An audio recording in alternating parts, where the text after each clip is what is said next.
All right. You guys wake up after a pretty eventful couple days. But today, you wake up to bright sunlight streaming through your giant bay windows on the morning of your last mana class of the week, the day before the next free day. What do you guys spend your morning doing? How are you guys feeling? Like, I want to check in on you guys. You've been through a lot in a week's time. Yeah. That's bold of you to say when you re-traumatized us. Yeah, it's fine. What's Dove doing? What's Dove and Phelan doing? Those bitches get up early.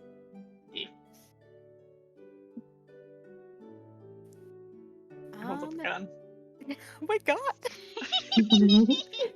I don't think that Dove is doing anything particularly different. Just probably waking up early, doing their usual, like, getting ready as much as they can in the room, like going to the bathroom to, like, do skincare routine, wash up, things like that. I think Phelan, after getting up from trancing, instead of just like chilling out in the room like she usually does, is gonna go do a little jog around campus. Oh, that's Wow. lovely. Yeah, that's awesome. Okay, Motiva, what are you doing? Motiva's gonna go to Aurora's room. Okay, so we got three different things. I'm gonna do things for all three of you because I immediately had ideas on the dome. So we're gonna start with Dove first, because Dove theoretically Phelan wakes up the earliest, actually. Yeah, you fill in first. Okay, Phelan, we'll do you first. So as you go to start taking a jog, do you think you finished your trance? Actually, with the time that you go to bed, I actually think that you could finish your trance either right before dawn or a little after dawn. So do you think that you got up particularly early, or do you think you took a while to get ready and go out? I got up particularly early. I think Phelan is a little bit restless. Yeah, and I think that's completely fine. So you go out, and it's a very nice night. It's a little cold. This is a particularly interesting time because I've kind of mentioned it, and I feel like it's really starting to sink in. You guys are never away from the almost omnipresent light here. None of you have been awake in times when it has been nighttime, and none of you have been in situations, barring Motiva, where darkness has really been a thing. And so, without the sun overhead, you have this cool, slightly chilled blessing of the night around you. And I feel like that's something that really settles on you as you jog. And you get to see Karu, the larger sun, crest over the horizon and light spill over as you enter the morning era of twilight. I think the time of more dark was very refreshing to Phelan, but as the sun comes out, she pulls up her umbrella and mage hands so that it's following her while she's jogging. Yeah, definitely. It's nice to be able to look at things directly, huh? Kind of an important skill for people to have. And as the sun sort of comes up, it's still extremely early because it dawns at around 2 in the morning.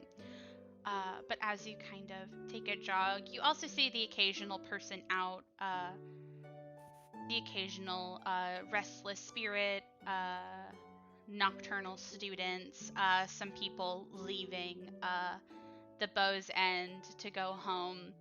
And even at nighttime, it's not as bustling, but you're aware of the sense of community even in this moment when generally you think it would be like a ghost town. Yeah. Oh, actually, Yeah. since I'm running around at odd hours, Yeah. does this school have night classes? Does it look like there's people who are like doing school activities Yeah, at night? so there actually there are not night classes necessarily. I feel like to have a night class you would have to have a pretty specific like exception, especially because you know that like the sun doesn't hurt vampires, which are like the main people who couldn't be in the sun, right? But you definitely see that there are definitely a lot of people active. Um, you see people going to and from the biblioplex. You see people carrying like the same sort of stuff they do during the daytime for classes. You even run into like the odd grouping of students doing like, you can't really tell if it's like a club or if it's just like a group activity, but like you're seeing like the same sorts of stuff done at night as they are during the daytime. Nice. Yeah, and this would also let you know that there is definitely no curfew to be out at night. Obviously, I think it's been pointed out, like, don't break into shit, but like, you don't have to like go to sleep and wake up at a certain time, as long as you're doing your stuff.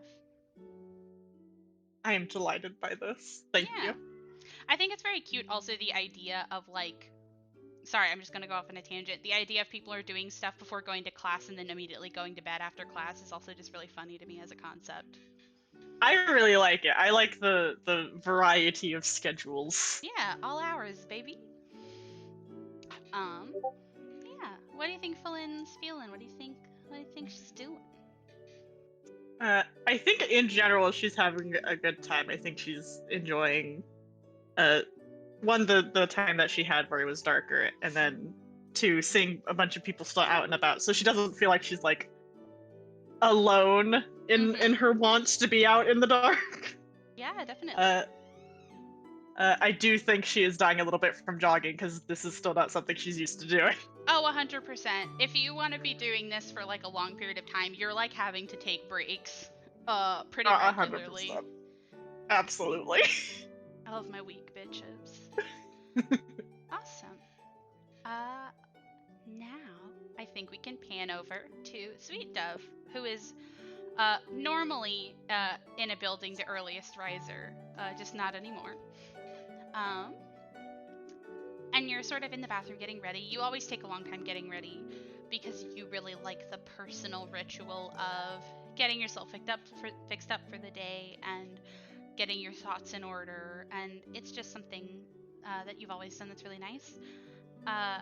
And because you guys in general spend a lot of time in the bathroom, like getting ready in the morning as like a group, you guys do see a lot of people coming and going and doing the same sort of thing because you share a bathroom with like 20 people.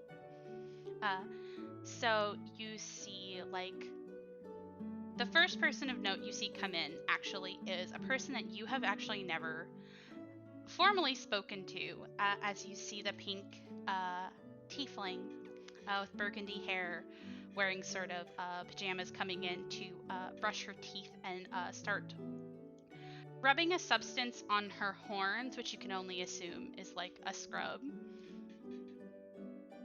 And she doesn't really greet you or anything.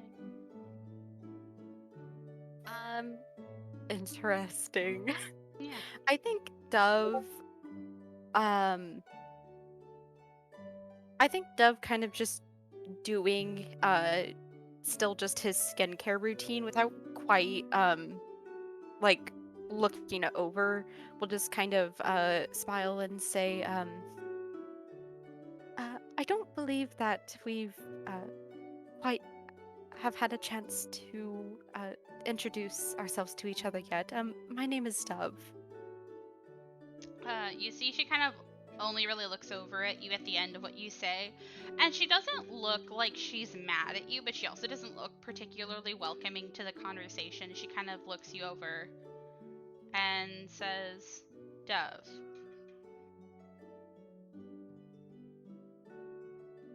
Yes. Don't have a last name? I'm sorry. Oh, no, it's a changeling thing. Fair enough. Was it Talisha? That is my name. Just Talisha? Talisha Woe. You must know. Well, thank you. It's nice to officially meet you. With so many students, it gets hard going out to introduce yourselves to all of them. Yeah. Yeah, I feel like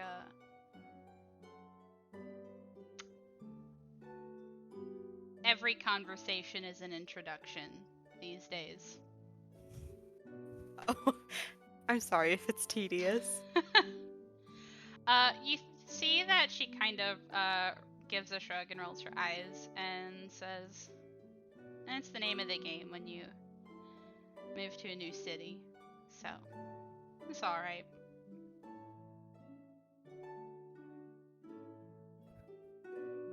And how have you been feeling about this week? Did you already live in Arcabios, or are you also a planeswalker? I'm a planeswalker. I saw you guys whenever I came out, though I didn't really. I tried to go a decent amount of time without having to talk to any of you, but I see that's not that easy. And you see as she finishes that statement, she like her lip kind of curls a little bit, like she's like technically being mean, but it's like a slightly fond exasperation, you know? And she says, no, I'm from. I have to check because it's one of two places. Talisha, whoa. She says, no, I'm from Neverwinter. If you've heard of it, most people haven't, which is shocking. Have I? Have we talked about Faerun stuff? I think that you have heard mention of Faerun. I don't know if we. Yeah, because I'm pretty sure Ash told you guys that Talisha was from Faerun. But Yes, I was like, I feel like we did know that. That makes sense. yeah. Oh, okay. Ash is in the kitchen. Ash has told me that they actually mentioned to you guys that she's from Neverwinter. So if you want to backtrack, you can, or you can use this to ask her about it. It's up to you. Okay. I think Dub will kind of nod at that and say, I'm not overly familiar with it, as I'm sure you're not familiar at all with where I come from. What is Neverwinter like though? Is it a big city? Only one of the biggest city on the continent. And she spits out her foam as she's brushing her teeth. So I it's would a say bit of a the same of change.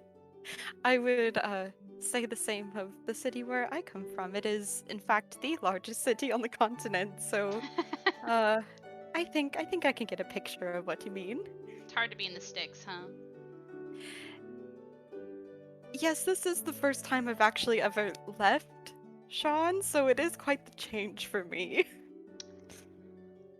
A whole lot of nothing happening, honestly. They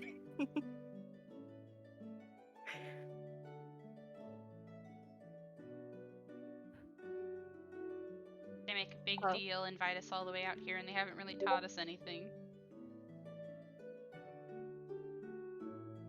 The color theory was new, and I feel like I've been overwhelmed with information since coming here, but I'm sure I'll get used to it eventually. You see her kind of make. Sorry, go ahead. It is quite different from the city, though. There's not as many options for stores and food. Yeah. You see her kind of make a face and kind of wave a hand. And she says, I mean, it's new, but is it important? I feel like we're just going to be learning flouncy magic instead of stuff you can actually use.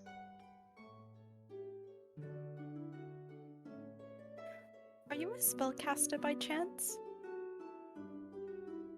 Aren't you? Oh no, I am.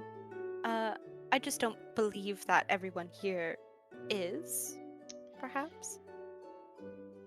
I suppose that's true. I hadn't really thought about the idea of non-mages coming here. But I am. May I ask what kind of magic you know? Awful nosy, aren't you? I can leave you alone. It is quite early in the morning. I don't mean to pry or anything. You see that at this point in her getting ready, she has her head stuck almost entirely like under the sink as she's like scrubbing off the stuff that she put on her horns. And she goes to kind of dry her hair with a flick of her hand, a very familiar presto. Um, and she says, how would she?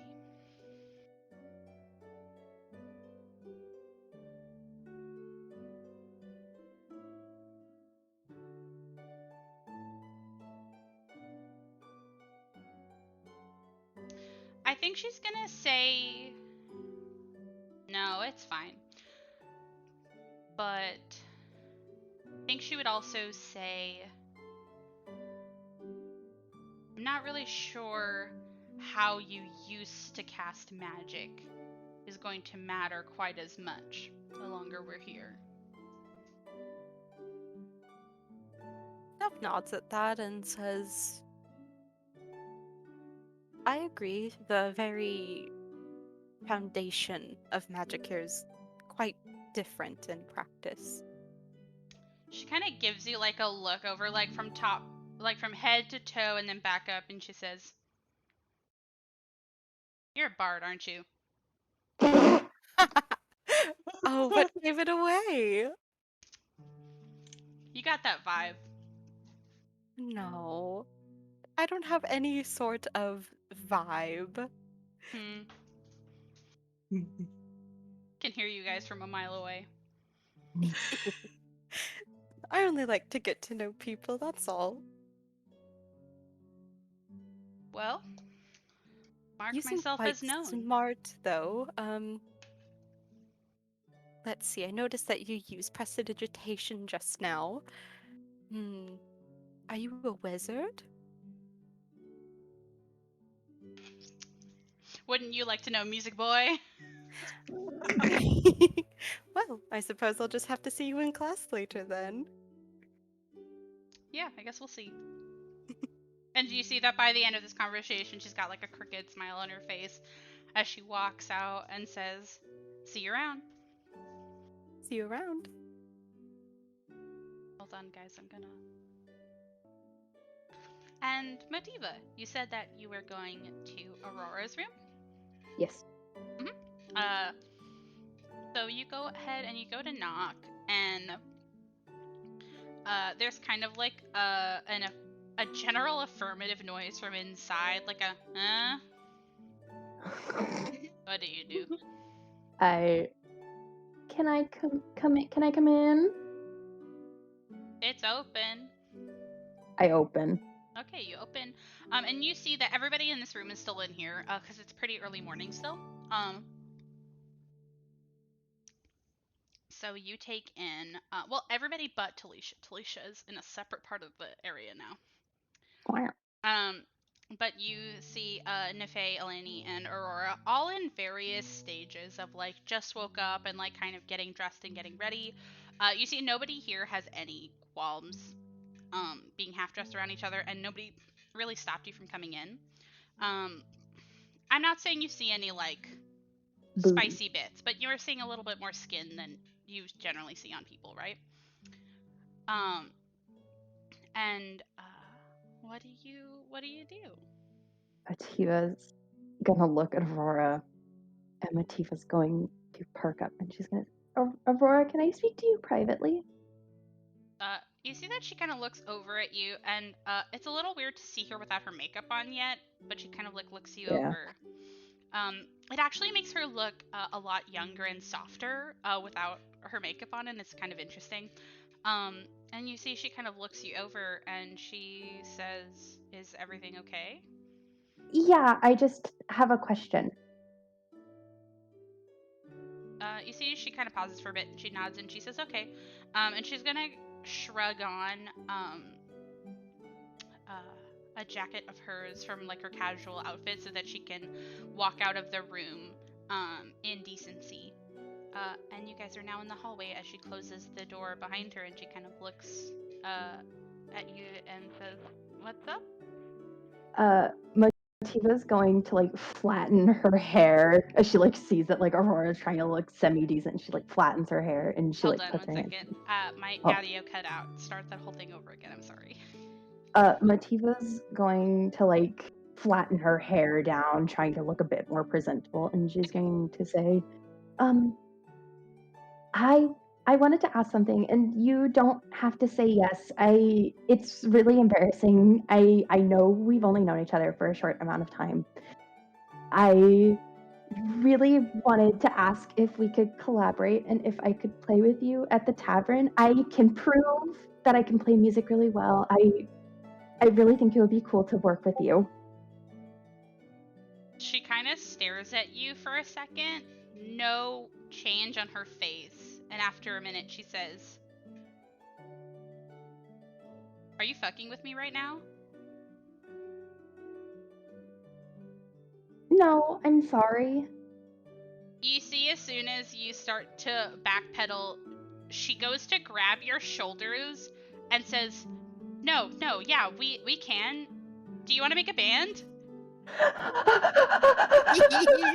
Motiva's gonna grab her by the shoulders. Yeah. You want to be in a band with me? I'm a composer. I'm a lyricist. I like know how to like professionally do it. Yeah. We can layer our vocals. We can layer. I have a piano. I have stuff set up and I have spells. I know I can do this. We can do this. It'll be really cool. We're gonna be the coolest kids. I can't articulate to you how this is the most emotion you have seen on Aurora's face since you've met her. Like there's an excitement that she can't like act cool through. And after a while of you guys kind of just going off, you see somebody opens their dorm room from down the hall, and you see that almost makes her want to compose herself, and she's like, okay. And she takes her hands away, and she like straightens her clothes. And she says, we should meet up after class.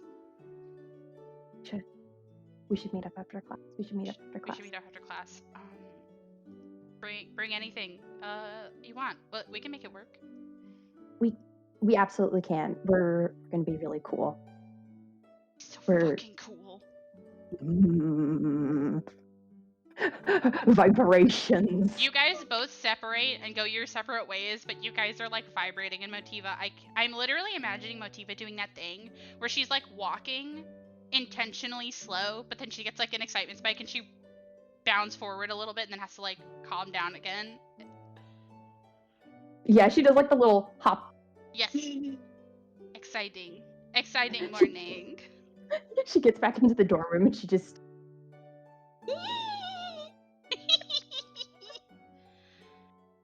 Alrighty. Do you guys want to meet up and get some coffee, do anything together before your class? What are you feeling?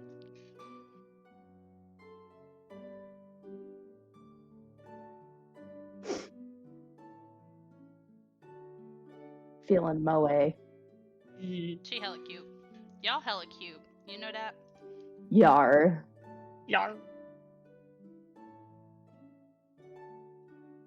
So, what do we want to do? I don't know. That's up to y'all to decide. Do we? Do we want to arrest Quintilius and Mina? I was gonna say once Flynn gets back from jog, is going to very hastily do her morning routine. Nice. It is going to ask if you both would like to go to the cafe for breakfast.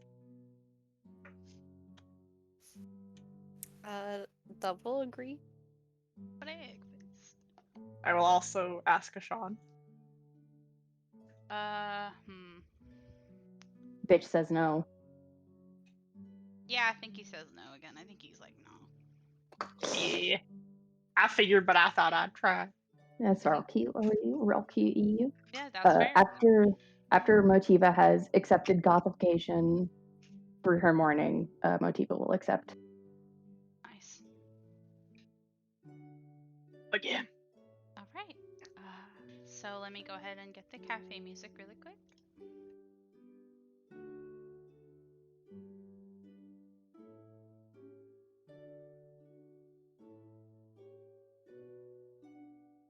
I still can't get over how I snuck in a "Wouldn't you like to know Weather Boy" reference in canon. I Delighted love by it. D&D. Yay. It's delightful, though.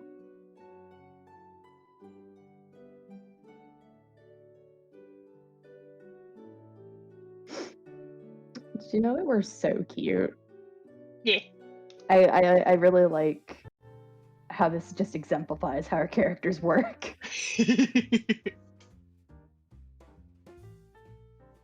Call y'all the Moe Squad. Yar. That's why everybody loves us. Honestly, yeah. Awesome. So we gather everyone together, and you guys go over to the cafe for a spot of breakfast, maybe a little coffee, maybe a little tea, you know, the huge. It's starting to become a key part of y'all's routine, and you realize a key part of most students on Strixhaven's routine. And you walk in and you go to get some coffee. This is actually a very good time to bring up because I technically haven't been mentioning this. You guys can go up to the counter and order, or you guys also can sit at a table and order via a server. This is something I've forgotten to mention, but servers actually do go around and bus tables and take orders and bring food. Yeah. This is also when you get to decide if you want to sit together and collaborate ideas, or if you want to find other people. And if you want to go talk to other people, I can roll on the encounters table. Ooh.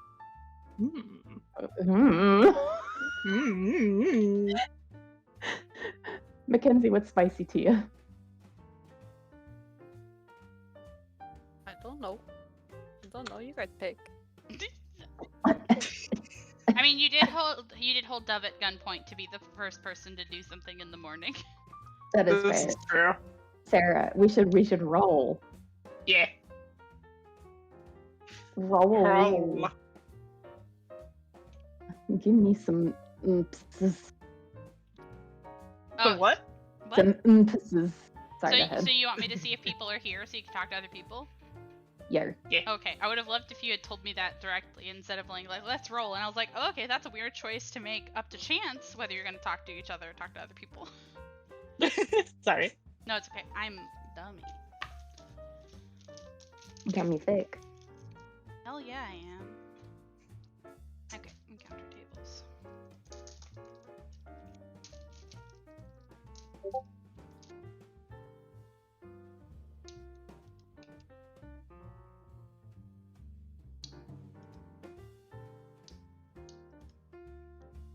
Oh, you guys didn't do your little D20 roll earlier.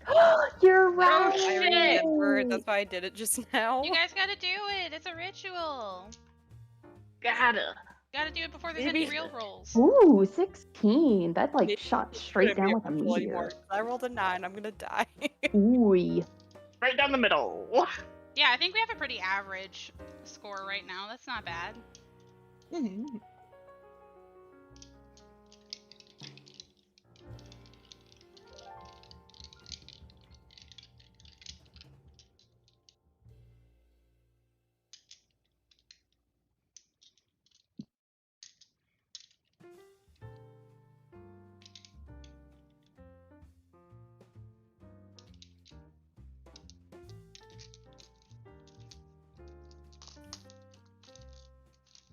Sorry, I'm formulating. No, it's okay. Take your time. Thank you. Mackenzie's thinking about how they rolled a 9 for the life roll. The life roll. Roll to life. Roll to lifeline.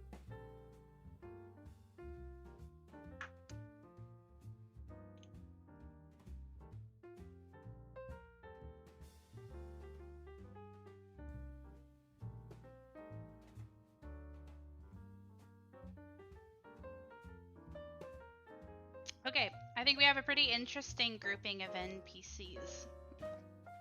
Okay. So, I think the first thing that you guys notice is, of course, we have the lovely Mina Lee behind the counter, and then the sometimes lovely, sometimes less than lovely, depending on the perspective, Quintilius at his normal chair by the fireplace. Those are actually people who are always at the Fire Chill Cafe when you go in the mornings. And then you notice, in particular, Falin and Dub, you actually notice one Miss Felisa Fang sitting at a corner of a table, drinking a drink. Sort of just admiring the atmosphere, not really doing anything, kind of just sitting by herself and drinking a drink.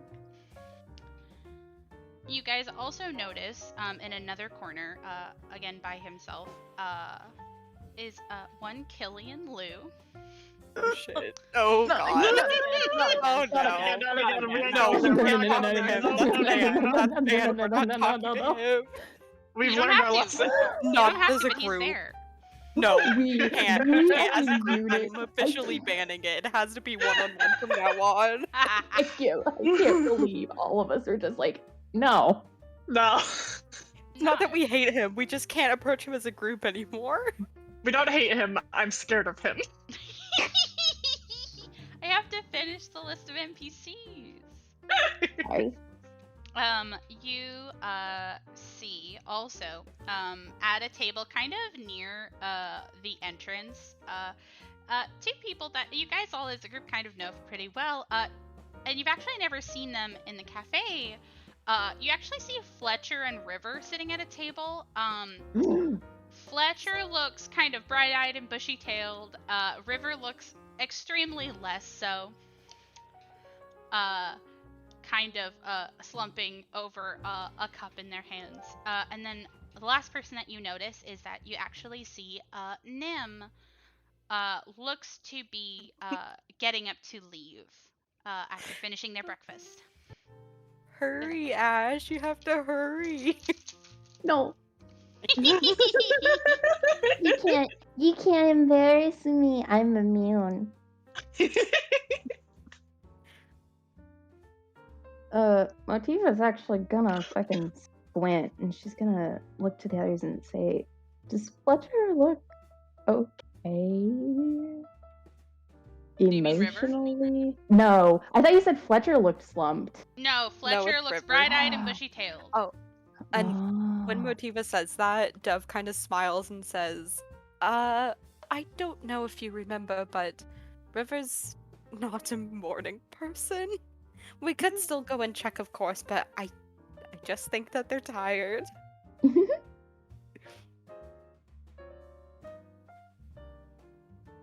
I could give them something to wake up.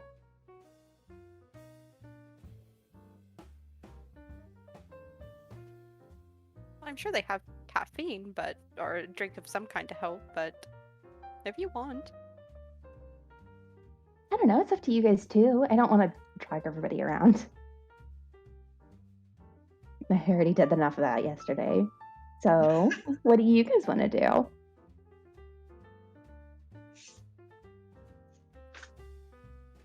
I think sitting with them would be lovely. It's always nice to spend time with them anyway. Can Motiva do one quick thing with Nim? Sure. Motiva's gonna do the thing she did with Mina, where she's gonna fucking zip in front of them. Okay, so you're gonna immediately block their path? It's more like zip next to them. Okay, yeah, you can step in, you can slide up in step with them as they're leaving, and they kind of look over at you and say, oh, well, good morning. Good morning. I had a couple of questions. For me, You.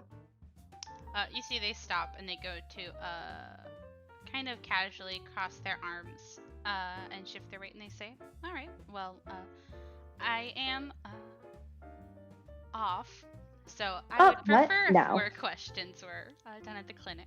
But anything else, I can help you with. No. Do you garden? A bit. hard to garden in the swamp, but I like to try and cultivate my own herbs, dry them myself if I can. Do you like fruit?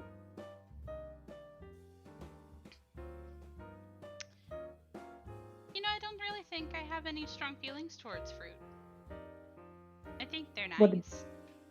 What if it was weird fruit?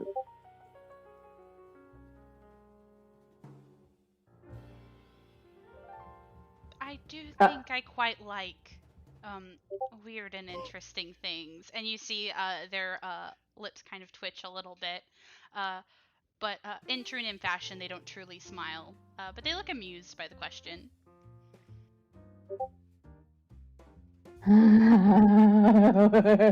Mackenzie, you're the funniest bitch I know.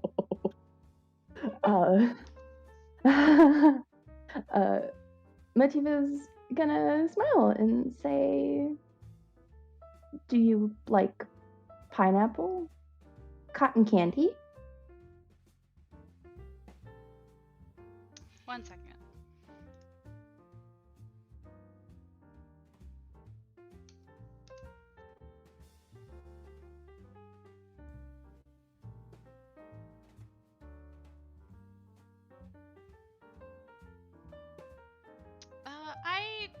I do like pineapple. I think it's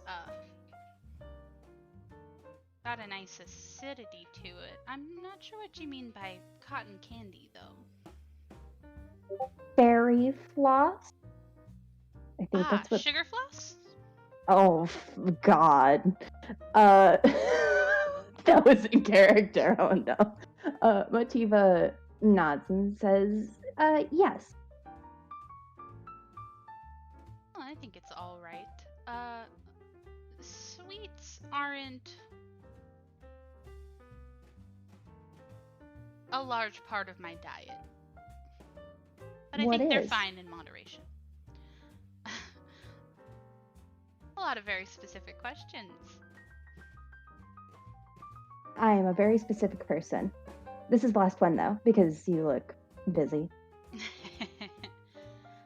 Considering I'm the only one running the witches clinic these days, I usually have to hurry to alleviate anyone who is letting me have my breaks.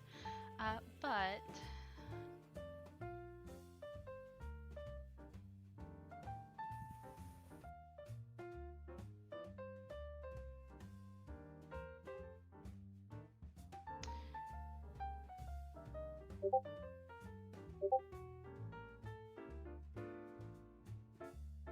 spicy is how I think my palate leans.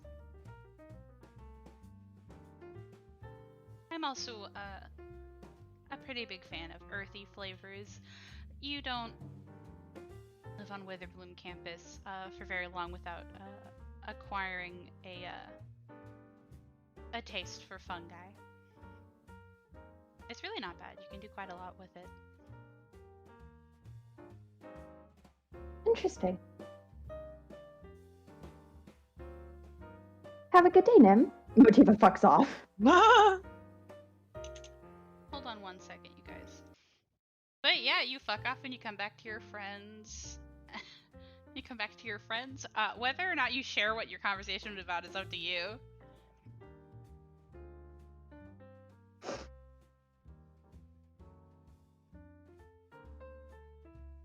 No.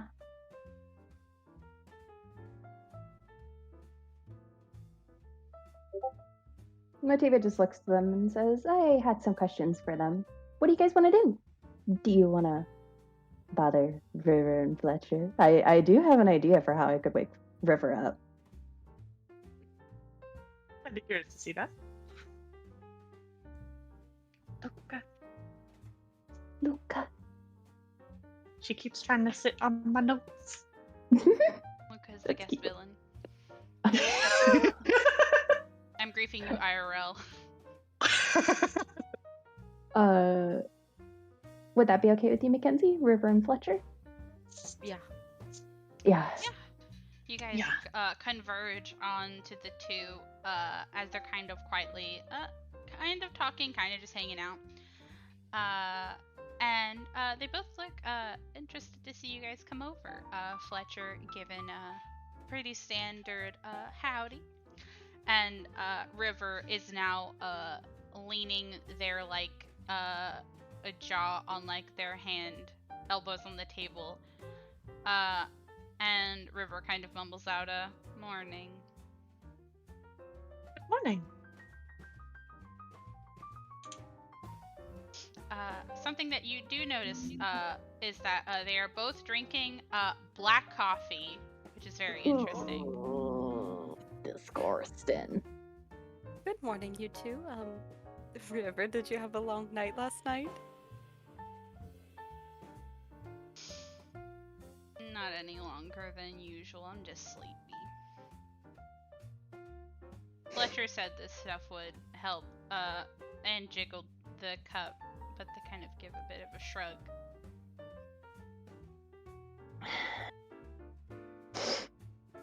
Would you like something I think would cheer you up? Wake up. You see they look intrigued. And they look at you a bit and they say, well, I'm interested. So I have two ideas. I could do the ASMR I showed you the other day, or I could show you some music. You see when you bring up the ASMR, you see that wakes them up a little bit and they look almost surprised. And you see their eyes kind of go to the side of it and come back, and they say like, really? Here? I don't see why not. Yeah, sure. Mativa's gonna go to the back of River. Yeah.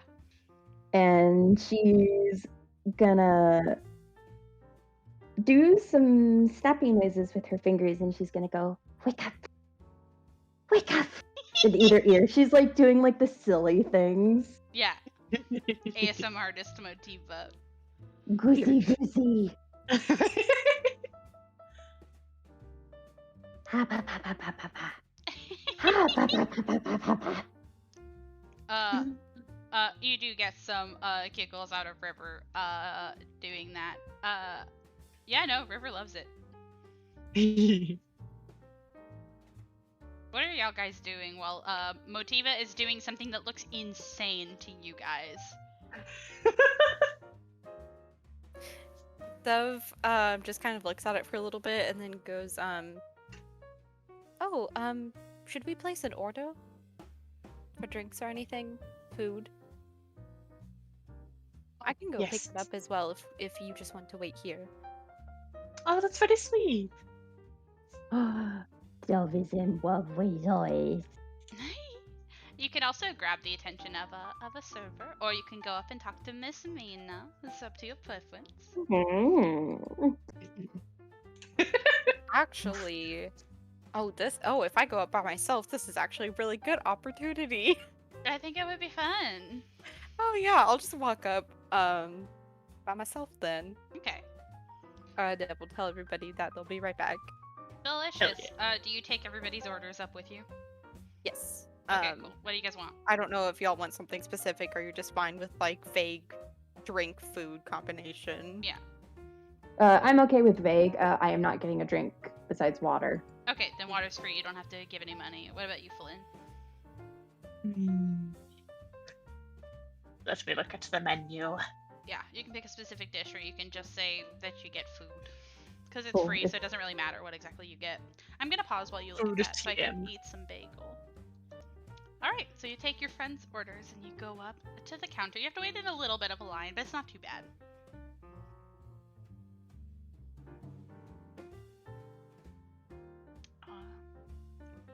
You approach Miss Mina. How do you want to approach and talk to her? Do you start with the orders? What are you doing? Yeah, Dove will start with the order and smile at her and give a good morning and then start reciting the order. 2 orders of the cherry bread, please, with the summer delight, a water, and then the Fizzy Pop. And then could I also do a Dawn's Breath with that? Yeah, of course. I can get that all Um, in for you. Is it for you and your friends? Yes. I'll make sure to not charge you for the food. It'll count as your ticket. And she gives you a wink. Thank you, Mina. I also did have a question if that was all right. Yeah, what's up? And you see that she kind of casually looks behind you to see if there is a line, and there isn't. So. Yeah, Dev would also be aware of that, I think. Mhm. And Dev smiles and says, I was actually interested in applying here for the second spot, I suppose. Oh. Yeah. And you see that she looks kind of surprised. She blinks for a bit, and then she kind of gives a real big smile, and she's like, "That'd be awesome. Do you want me to grab Alina?" Oh, only if that's all right. I can come back during clubs as well when it's less busy. Yeah. I'll run into the back, see if she can come and say hi to you. But she'll probably put your like, and she does like finger quotes interview. Whenever you're free. Of course. Well, thank you for getting her. Yeah. One sec. And she ducks into this like kind of like, what are those doors that don't have hinges or knobs? You kind of just push them. I call them go. cowboy doors. Yeah, saloon doors. Let's do some saloon doors. And there's like an actual like room back there that looks to be like a break room or like a storage room. And you see every once in a while, the door kind of moves, and you think it's because people back there are like peeking to make sure that there isn't a line while they're talking. And Dev like steps off to the side while they're waiting, like to not be in front of the register. Yeah, and 1 second, let me. I'm gonna check something really quick because I need to make sure I have all of Alina's information before I introduce her.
All right.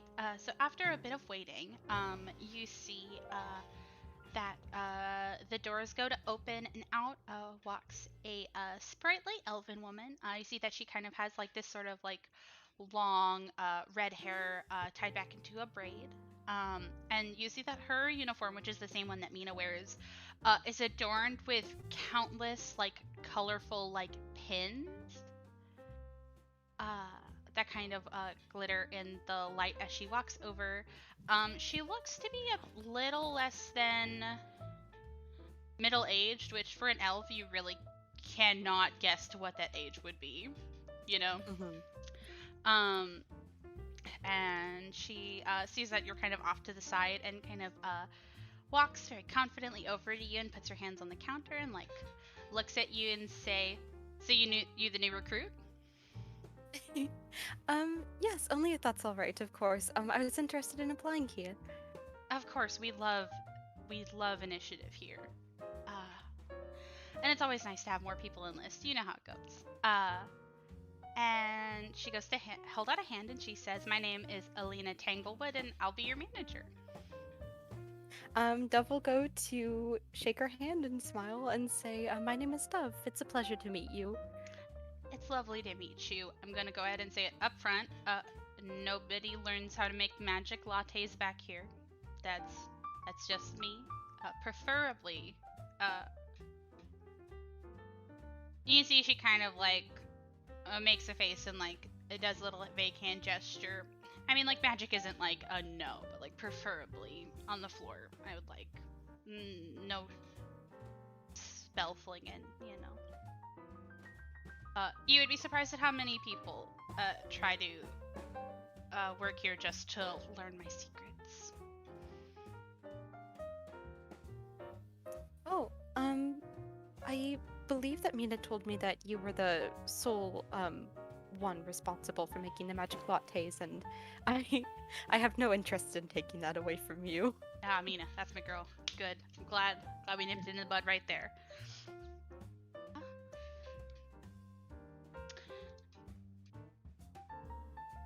So, do you have time this classes?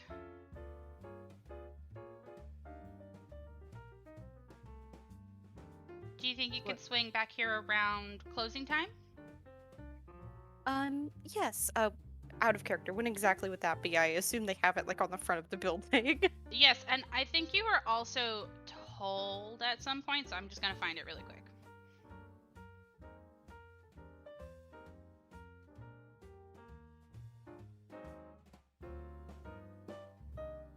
Closing time would be 7 p.m. So that would be the tail end of that would be after mid twilight. Be the tail end of twilight. Yes, yes, I could definitely return by then.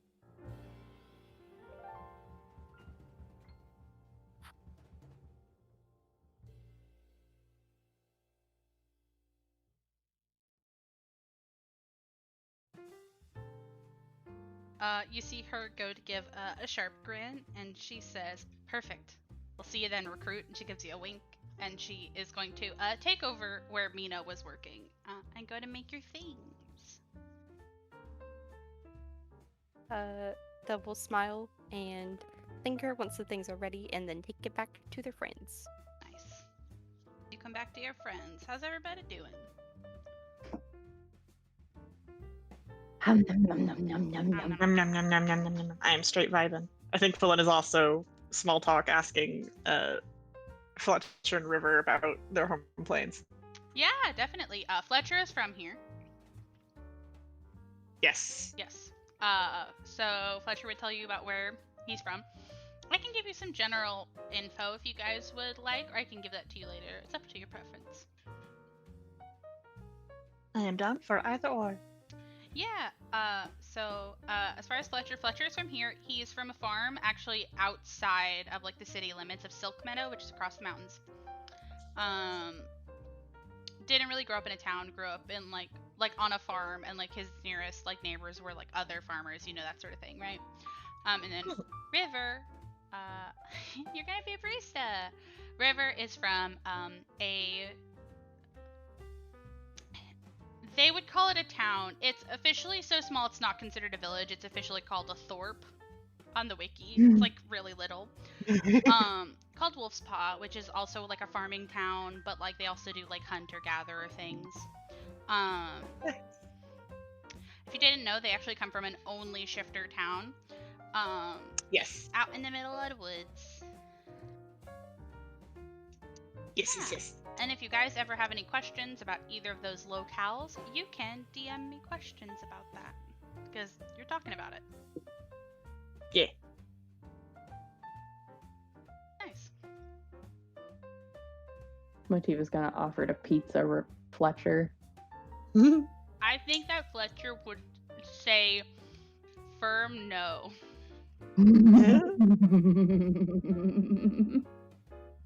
I also think it's very funny because the idea of Motiva getting near Fletcher, and Fletcher immediately fucking shoulders up like a cat arching, thinking you're gonna get him. Does River look more awake? Oh yeah, We have one. I think so. Mhm. The pizza worked.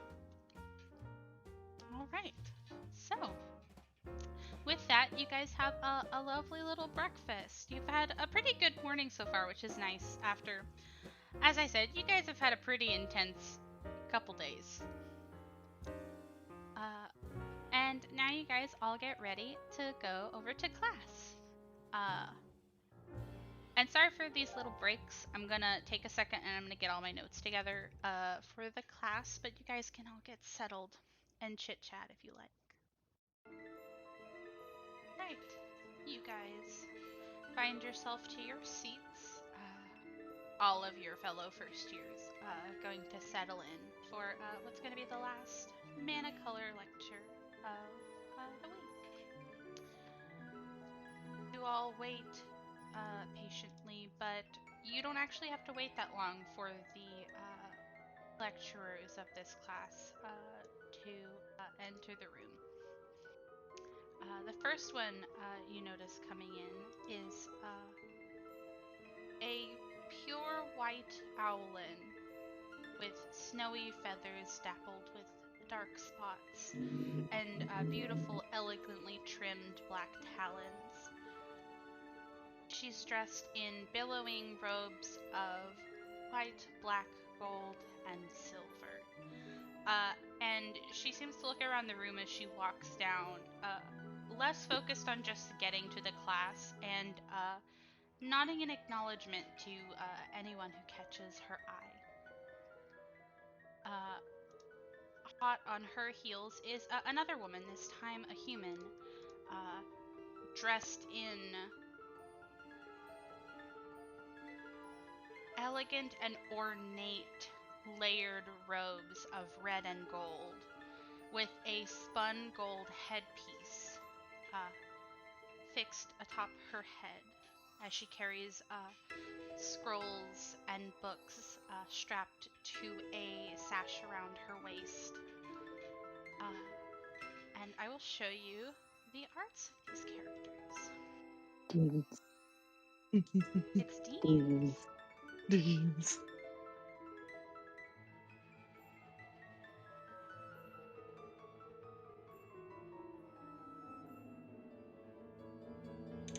Ooh. Oh.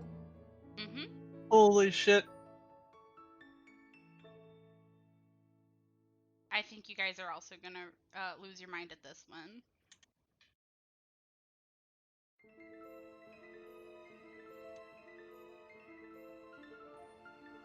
Whoa.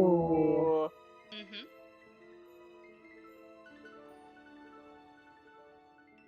Whoa. Shit. Whoa. I love having magic card art to reference.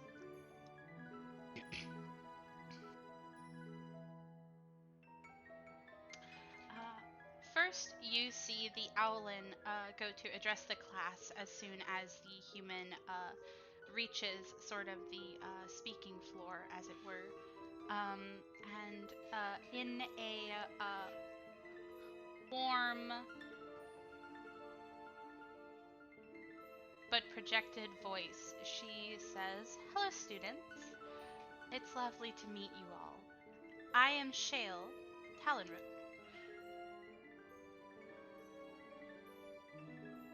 The Dean of Radiance of Silverquill.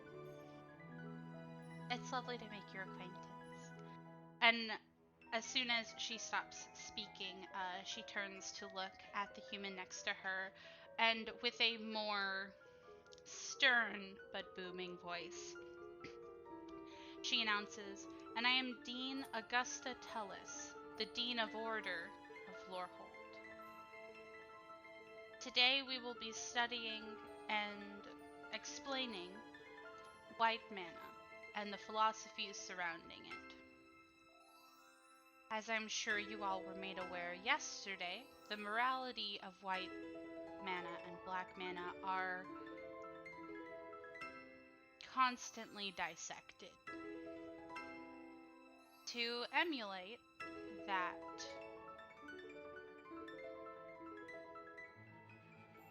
tenet of the philosophies, and for the sake of equality, our class will closely mirror how the black mana class was discussed making sure to explain exactly what is good and bad about white mana. And as she's explaining this first part, Augusta, you can almost feel the like tiredness of having to do this. You do not imagine that this is a fun class to have to teach.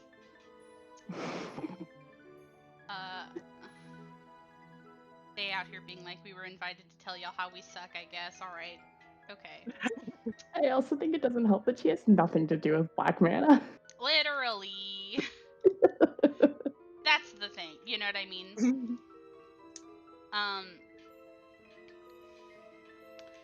You see Augusta go to sort of lift her hands, and these tendrils of light go to give the 5 words associated with white mana. And those 5 words are peace, law, structure, selflessness, and equality. And as soon as that's given a chance to settle, Shale goes to address the class, seemingly a bit more in high spirits than the woman next to her. And she says, white is one of the 5 colors of mana. On the color pie, it is allied with green and blue, and is considered enemies with black and red. The mana symbol representing white mana is a sun, nodding to its association with light. It is drawn from the power of planes and embodies the principles of morality and order. White mana users seek peace through structure and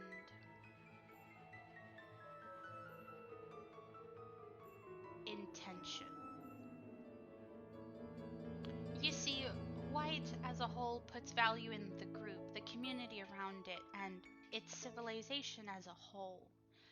It believes that suffering is a byproduct of individuals not prioritizing the good of the group and instead prioritizing themselves.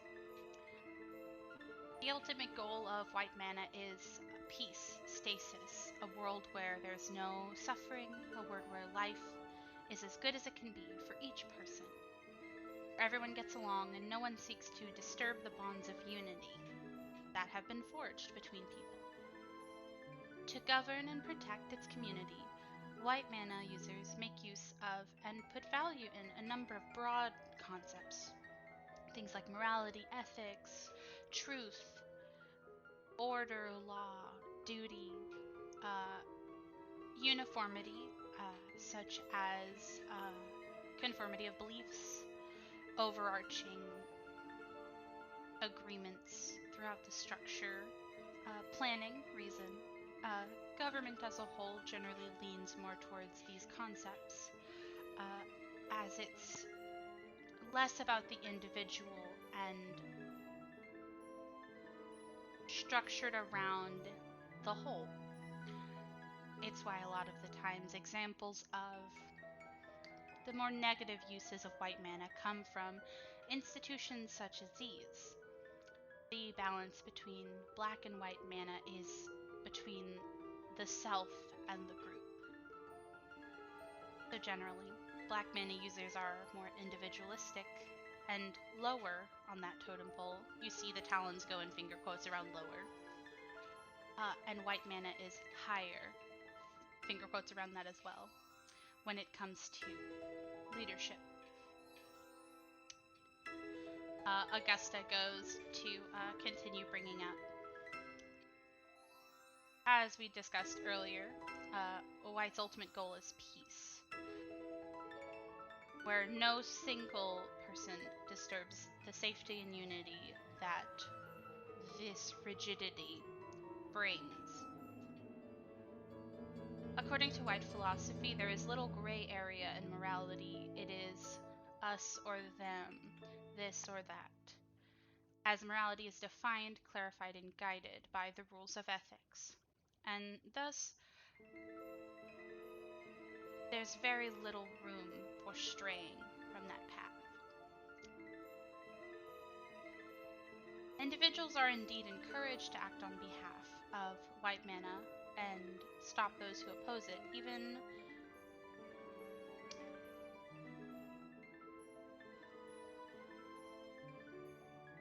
if this brings conflict within their personal views or feelings.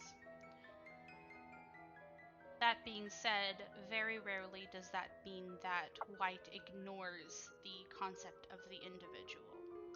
We as a group are made up of many individuals. It is whenever importance of one is placed over the importance of many. To expand on that note, red can be perceived as an advocate of the underdog, the individual who stands against the group. White does stick up for the minority and feels that it deserves fairness over being clouded by emotion. Shale goes to speak up again, adding a softness to Augustus's description, and says, one could view white mana as a literal ivory tower. On the surface, one sees strength, fortitude, elegance, and purity. Underneath, these qualities could also represent an inherent rigidity, with little room for change, little flexibility, only listening to the iron will of the initial design. To those inside, this is how it should be, and as it should be. And to those outside the tower, this attitude has airs of oppression, a lack of individuality. This class is important because a common misconception is that white stands for good, and that is a fact without doubt. There are many that would compare it to colors like black or red, and mages that utilize those colors and consider it better. But it is the same argument that could be said as a defense of black mana as a color of evil. Any philosophy and ideal can be skewed to the negative and be used to the detriment of life. And that's why this class is the last one, because this is the reason why color theory is important. When you think about where these ideas are placed, and you think about the natural rules to how it applies behind just the actions, it stops a lot of assumptions about users of certain types of magic, certain mana colors, certain creatures even. An example being that certain creatures only have connections to one type of mana. But I get away from myself, and you see that Shale kind of like smiles and laughs a bit and say, if any of you are Silver Quill hopefuls, I would hope you get used to us being a bit long-winded. I apologize. And she goes to indicate for Augusta to continue speaking, and Augusta clears her throat and addresses the room in this sort of booming voice again and says, and so, that ends our lecture for the day, and again, in mirror of your class yesterday, we would like you to discuss the good and bad of white mana. I would request one pro and one con of the philosophy and emotions behind this color. You may begin. And now we're gonna start study hall. Whoop. Can I check on something real quick? Yeah, what's up? So Ashawn looks fucked up, right? What do you mean? Like sleazy. Oh yeah, no, he's conked out this entire time. He's like in the back corner. Like, I wish I could say he's being subtle about it. His like feet are like up on the desk, and he's like leaning back in his chair. But nobody seems to be saying anything to him, so like, I guess that's a thing you're allowed to do, just sleep in class.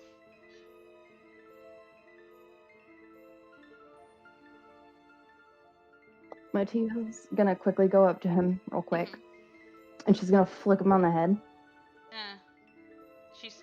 He swats at your hand. Matia's gonna look at him and say, So I just want you to know that if you fuck this up, it'll be really embarrassing. So do really well, okay? And I'm gonna give him some inspiration. Oh, that's cute. Yeah, I will take the inspiration die and put it on my desk so I remember. Delicious.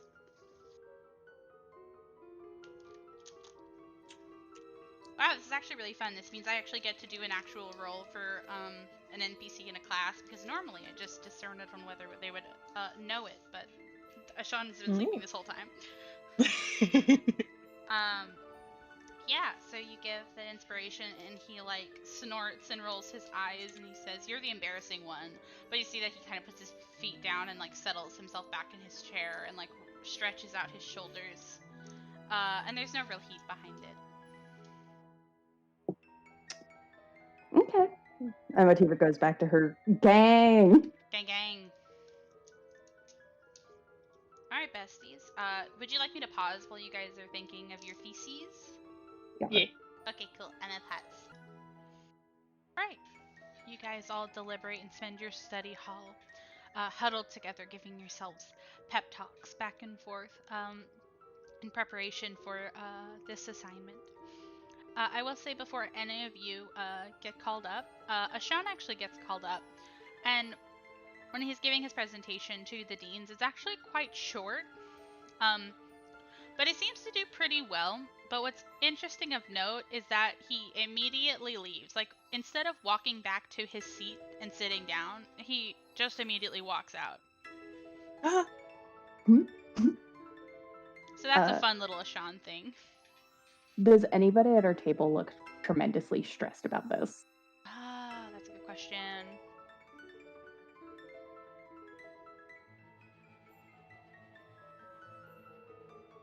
I think some people seem like... I think it's a similar thing as with the Black Mana class. I remember I kind of mentioned this, where it's less like people need help understanding it. It's more like it's hard to reconcile against your own morality how you feel about thinking that, like, you know, institutions can be bad or good or XYZ, you know what I mean? So some of them look almost put off, but like nobody looks confused is what I'm trying to get at. Okay, that's all I need to know. Thank you. Yeah, it's because it's a morality thing. I remember mentioning it during Black Mana class. It's like it's an interesting change from the elemental ones. Right, who wants to go first? I can go first. Yeah, come on down.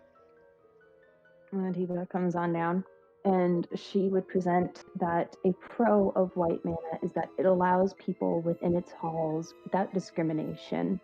However, it can lead to cultish behavior, as it allows certain it allows without discrimination, but that certainly does not lead to morality. Definitely. Go ahead and roll your stat. Is char? That's a dirty 20. And then when I add my d6 because I'm a little snot. Do it. 22. Yeah. You see that your assignment is received pretty well by both of them. You see that Augusta sort of gives you kind of like a nod of acknowledgement, seemingly impressed, and Shale in particular goes to sort of lavish you in praise, and basically goes to give you a pat on the shoulder and say, "I'm glad that we could instill this in you, and I'm also glad that you can still see the good in these sorts of things. People may always have the potential for bad, but they always have the potential for good." Absolutely. Thank you. Emotiva sit. Yeah. Who next? Mine's gonna be a long one, so if you want to go next.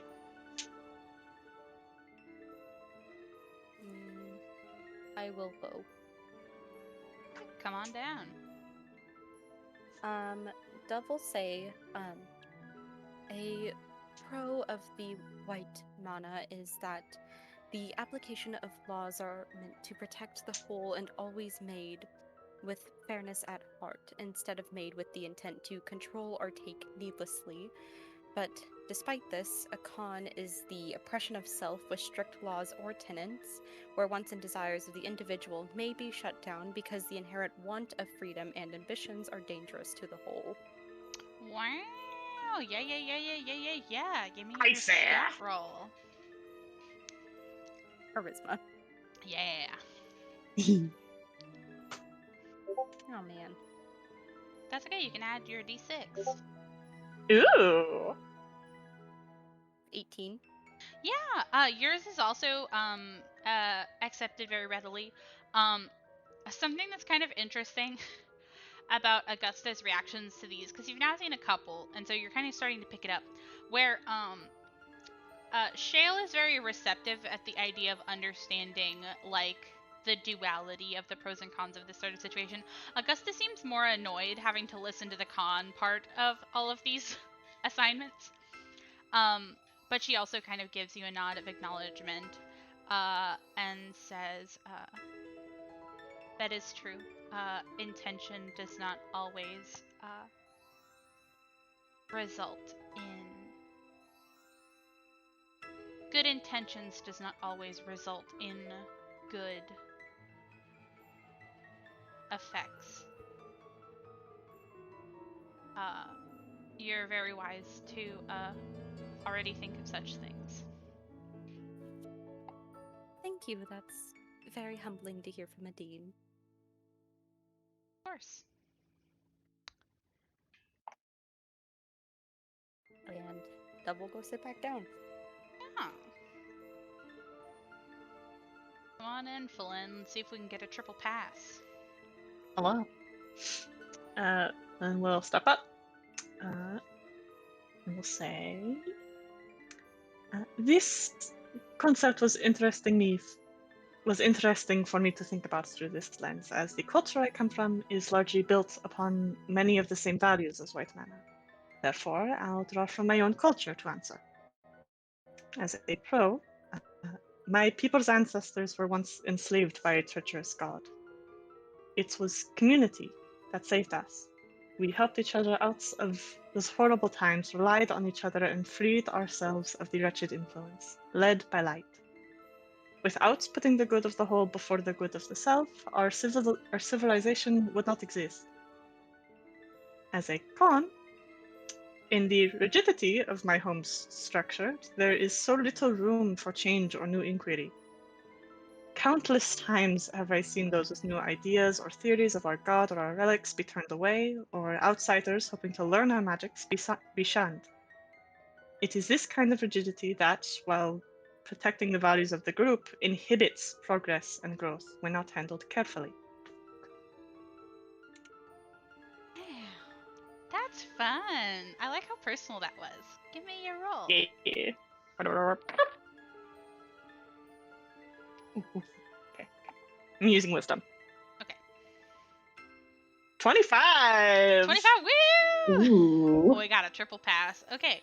Yeah, I definitely think that you can tell pretty early on in your presentation, as you kind of go and you talk about these things that are really personal to you, but also there's something that you're very open with as an intellectual from said culture. What I find very interesting is that you guys spoke pretty much from experience, but I think Falin is the first one to outright be like, yeah, this is why my culture can be good and this is why my culture can be bad. I understand this concept very well. I think that sort of openness in particular really, like, it gets a really positive reaction from both of the deans. As soon as you stop talking, Shale goes to kind of put a hand, like a talon on you, and say, thank you for sharing that. these are stories that are all too familiar with us throughout history, and Augusta gives sort of a nod. Uh, but it's good to see even. It's always good to question, and it's always good to continue to analyze and grow. And I hope that through your studies, well, maybe you can make a change. Gives a big smile at that and says, "Thank you." Of course. She gives you a bird smile. I don't know how Alan's smiles, but she does it. I Smile imagine with you the get- eyes. Smile with the eyes. Yeah, we Smile with wear the masks all the time, you guys. People have learned to smile with their eyes. It's fine. Awesome. Hell yeah. She smile at you. Yeah. And you guys finish up study hall.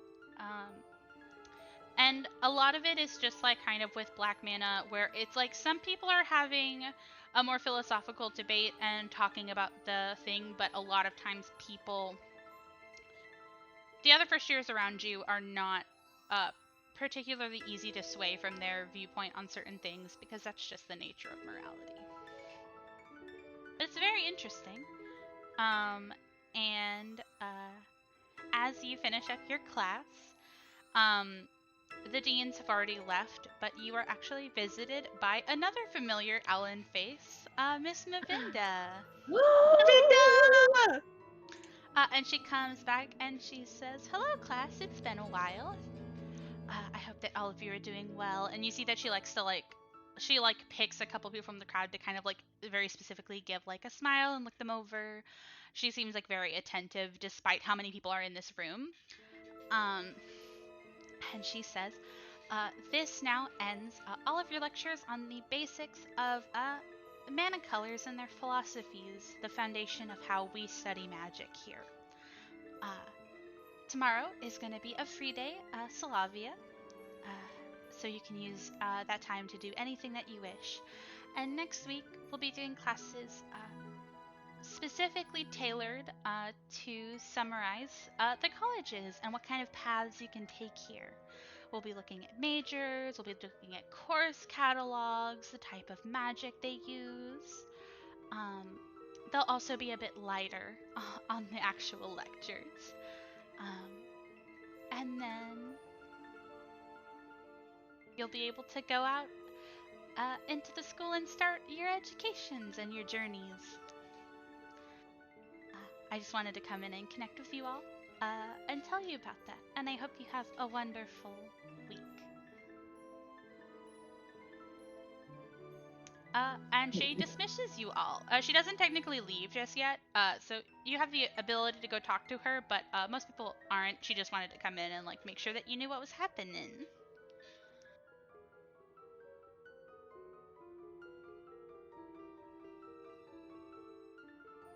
Oh yeah. Hell yeah. Yeah. What y'all doing?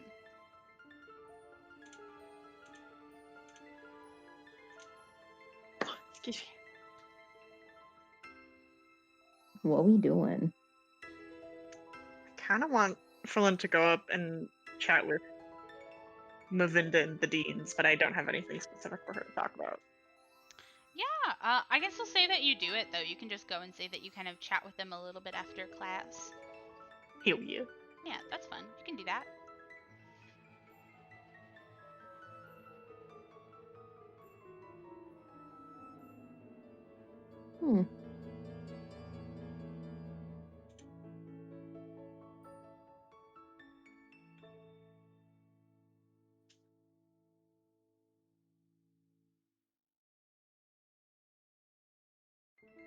Motiva simply vibes. Motiva simply vibes until club time. I understand. Dove, do you want to do anything, or do you want to also time skip into clubs?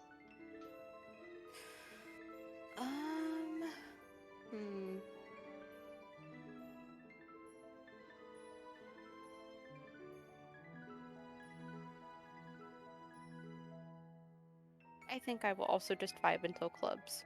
Yeah, that is completely a-okay. We will go to the club section. And this section will be kind of fun because, Dove, you have a club, and then you have a little interview with Miss Alina. And then Felin and Motiva, you guys get to decide if you guys are going to go to clubs today or use that time to do something else of note.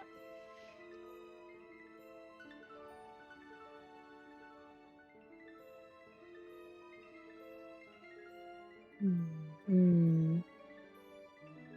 I think I will go to clubs. I want to hang out with Melithorn. Yeah, go hang out with Melithorn. I think And also I will Xanterra. go. I will also go to club. Yeah, you guys go to clubs. Nobody really bats an eye that you didn't show up. Whether that means that like it's common for some people to skip a day, or because of the really like chill air that clubs kind of have, where it's just a grouping meeting up and doing a thing. They don't really bat an eye and they don't really ask you about it. So that's cool. Because if I recall, you skipped them because you were having a crisis. Yes. Yeah. But you guys all go and do your clubs, and you do your little dances and your routines, and you read some books. And that takes us to Dove, which means because after your club that you spend with your cool actor friends, you get to go to the Firejolt Cafe during closing time. Yeah. Yeah. So you go up to the Firejolt, and let me go ahead and put on Firejolt music again.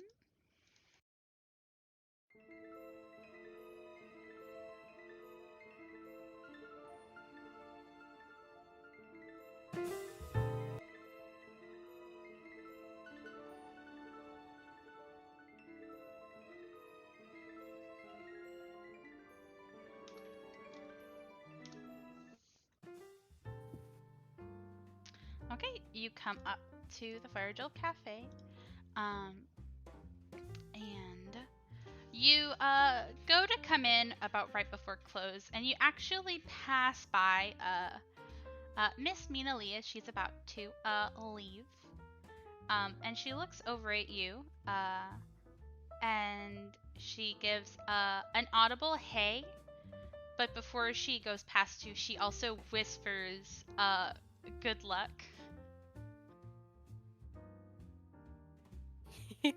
I think Dove will just smile and quietly reply back with the thank you. She pats you on the shoulder and gives you a wink, and then she closes the door behind her. And you see that it's very interesting to see this place right now, because you always see it whenever it's bustling, when it's busy, when your friends are here, when there's tons of other students. The smell of coffee and pastries is very fragrant. But now it's completely empty. Some of the lights are off. A lot of the tables are kind of already like the chairs are like on the tables for like sweeping and stuff like that. And it's a very interesting vibe. But you see that there's one table near the front and center where you see Alina sitting with some paperwork, and she sees you and she gives you a really exuberant wave.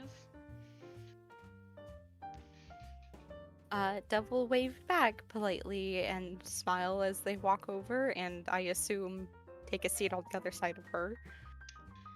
Nice. And she greets you and she's like, hello, hello, bright and early, I see. It's good. We like to see people who are early. Very punctual. And you see she shuffles through some papers that you see are kind of messily put in front of her. And she leans on the table on her elbows and says, so, need some extra cash on the weekends? Well, yes, of course. If I'm being completely honest, I am sure that is the number one reason why people apply to have jobs at a university like this. Oh, definitely. I don't ask people why they apply, because it's always that, and it's understandable, you know. Thank you. But the reason why I chose the cafe specifically is because I do believe my past experience will come of use, and I was the most interested in working here. I actually used to work at something of an inn that did a few food and drinks here and there. Nothing like a cafe, of course, but it comes close. Oh, but that's definitely better than starting with nothing. It's definitely a lot more than nothing.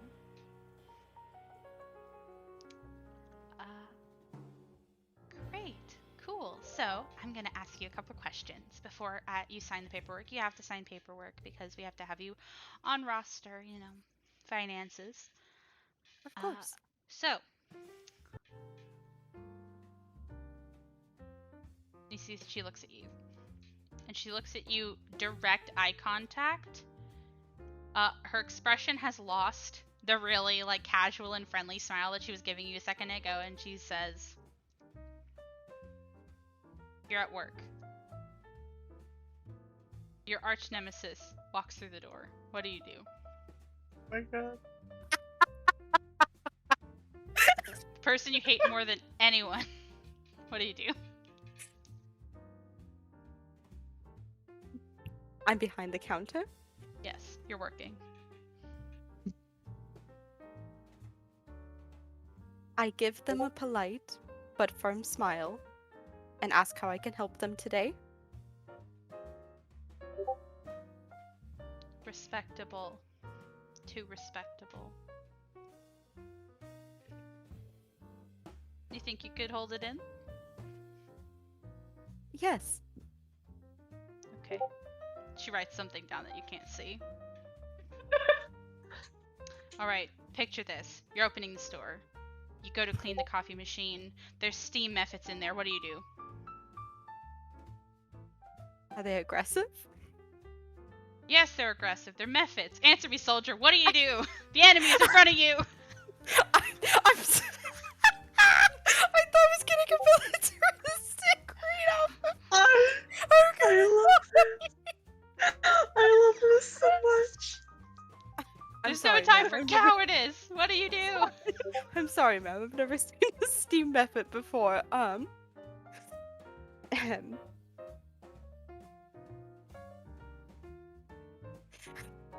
sorry.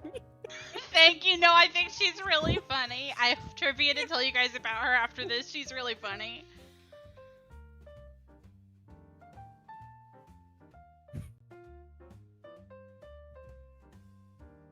What the fuck do you mean? What do I do?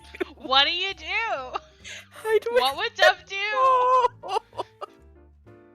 What would Dove do if he opened up a coffee machine and there were creatures that wanted to eat his face in it? Jesus.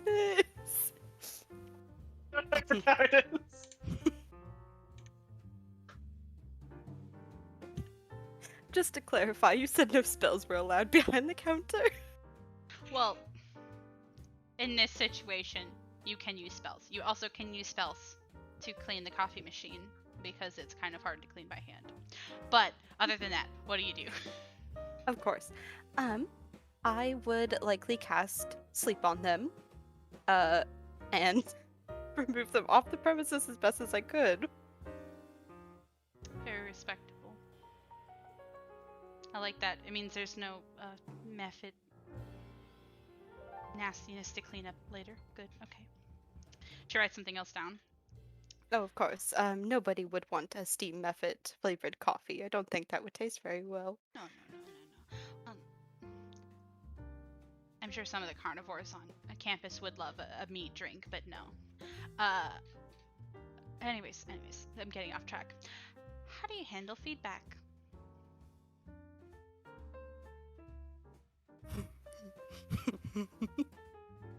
I handle it well. How do you handle mean feedback? I handle it well. She writes down some more things.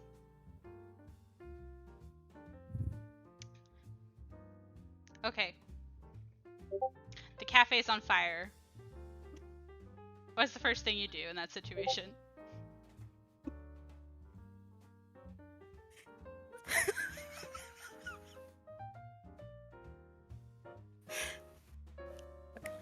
I apologize for more questions, but just so I get a read of what the situation is like. Do we have any means on the premises of putting out fires? No, we're mages. Why would we have that? I have no way of putting out a fire. Okay, that's good to know. She writes something else down. Oh my god. Next question. How do you? How? Wait, no, I'm sorry. If it was a small fire, I could put it out. If it was a big fire, I could not. Okay, good to know. She adds an addendum to what she wrote down. Okay, so on that topic, how well do you handle fire damage?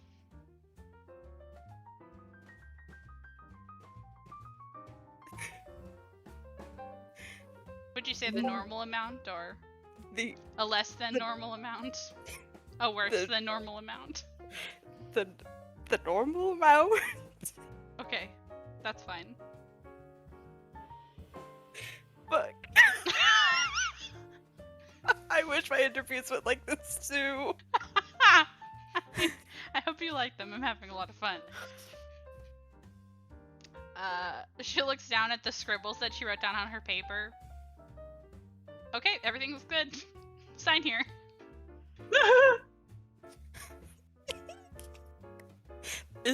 Can Dev read over the paper just to make sure that there's no fucking legal jumbo that gets them in trouble?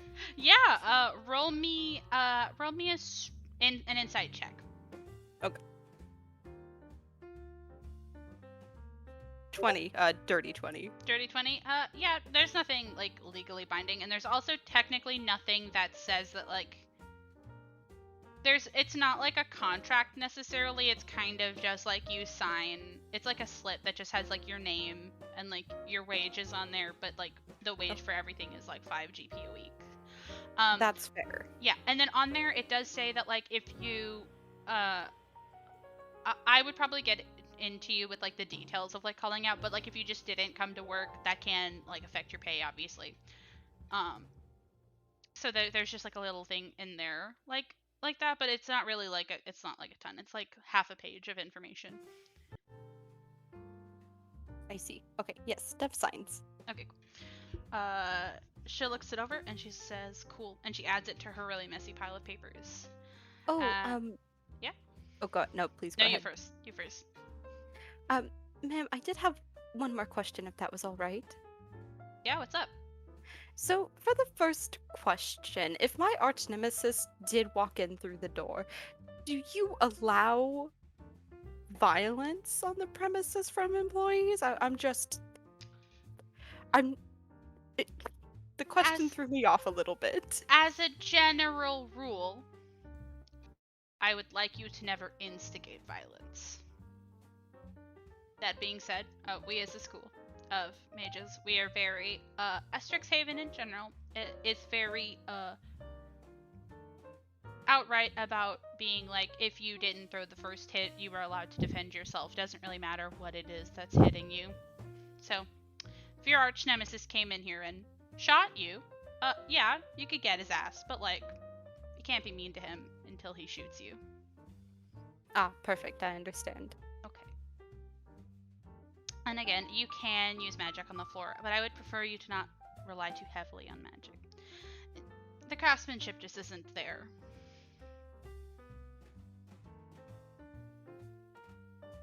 Dev coming from a world where craftsmanship does just use magic. Yep, okay. Yep.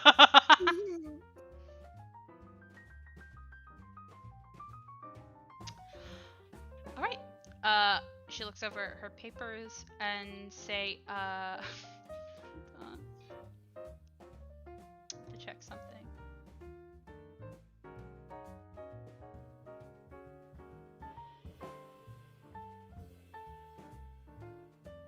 Ash, what did you say meta to?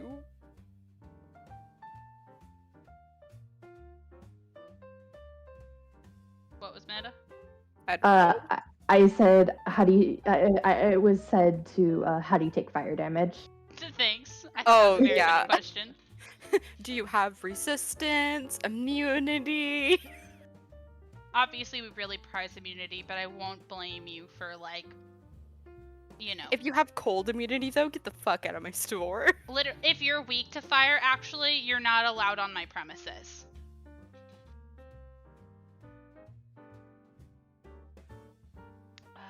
Okay, hold on. Why is she like this? She's so fucking funny, dude.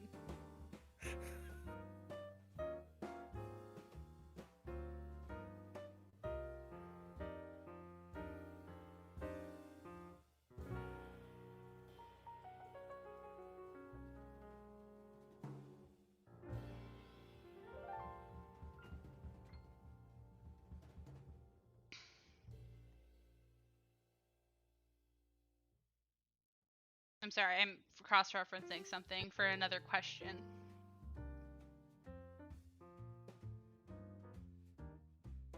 I like the managers a lot at the jobs. I think they're all really funny. Okay, she looks at you and she says, "How does 4 a.m. sound?" Good? For a shift start? Oh, for training. Oh, for training. We do training when the store is closed. I see. Yes, that sounds fine. When would you want me to come in to begin training? Oh.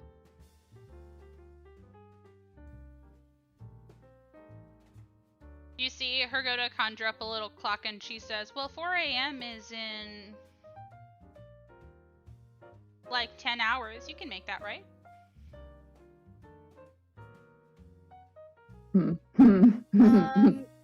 A question. How long is training?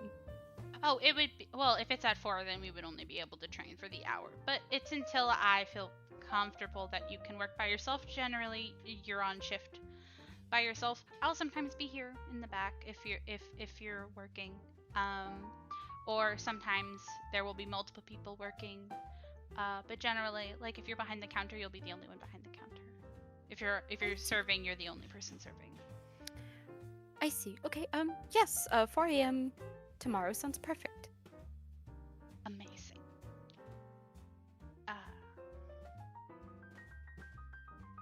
And then you see that she looks at you and she says, "Oh, that's right. You sleep, don't you?" I do see that. That's still good with you. Yes.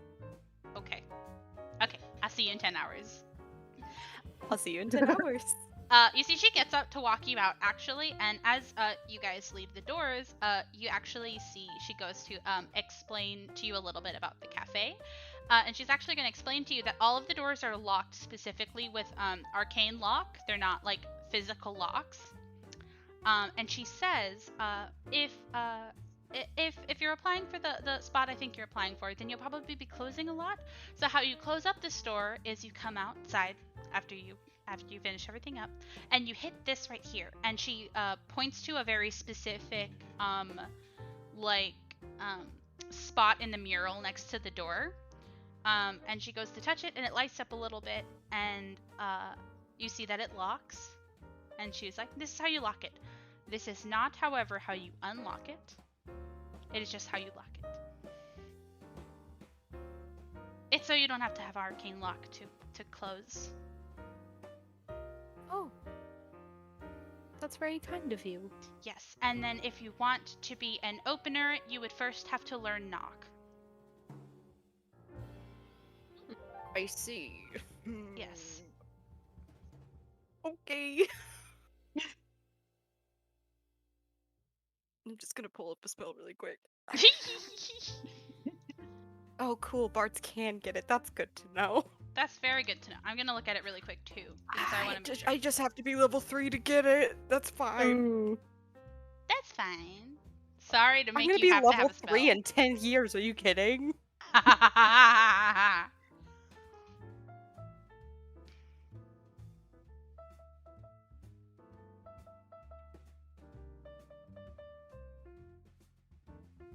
But yeah, you finish your interview. Hey, do you want to hear some fun facts about Alina that's really fucking funny? Sure. So in the book, they don't mention anything about her, but she's mentioned in a short story in Magic. But she's specifically described in the Barista one-shot. And her militaristic thing is not a thing I just threw together. That's like really how she talks to people. I can believe it, yeah. Here's a really funny quote if you want to read it. How does she like to be addressed, by the way?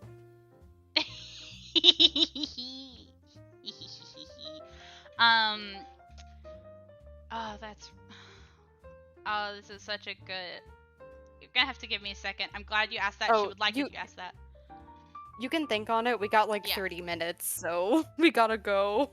Yeah, 100%. Okay. Sorry. Okay, you finish it up. We all finish up stuff. Okay, and you meet back up after your clubs and things. Feel free to tell your friends about how crazy your boss is.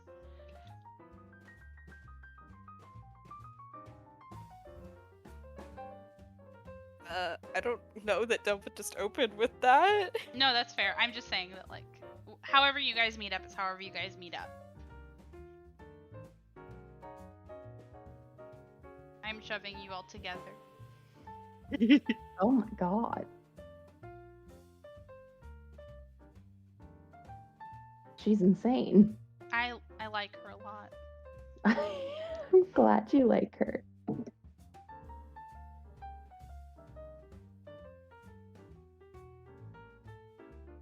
So she's an elf, isn't she? Yeah. Fucking lucky bastard. I love her. I love weird elves. I'm gonna also send another clip because I just think that this is really funny. I think Dove would tell them that they did get the job. They have to wake up at 4 a.m. for training as like a heads up. Flynn would just give a little clap, a little happy clap, and say, "Oh, congratulations!" Thank you.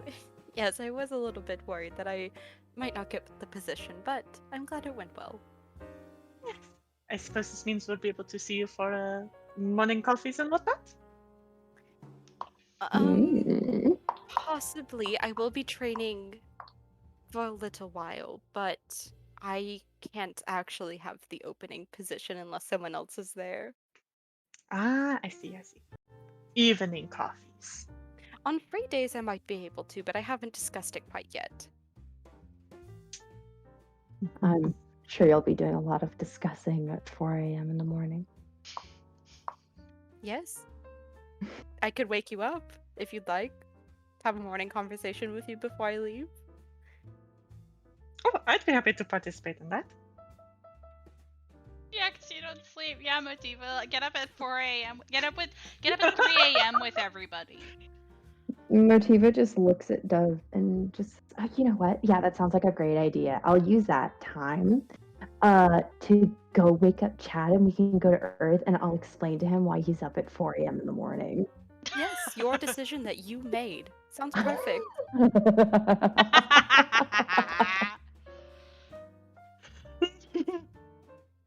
I love Dove. Yeah, so you get together. You guys feel free to have a dinner and tell me if you guys want to use your like dinner evening slot for anything before you guys go to sleep. I think Motiva's gonna. Gonna what? You got a fucking emo girl to see. I do got an emo girl to see. You do got Emo an emo girl to I see. love you. Alright, you're gonna go find Aurora. Emo girl. Nice. Emo girl, I love you. I'm Emo in love girl. with an emo girl. Shut the Can an fuck emo girl and a up. country boy really be together?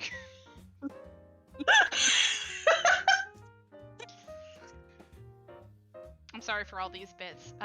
Anyways, so you guys all go back to your dorms. I'll say that you can like grab a quick bite if you guys like.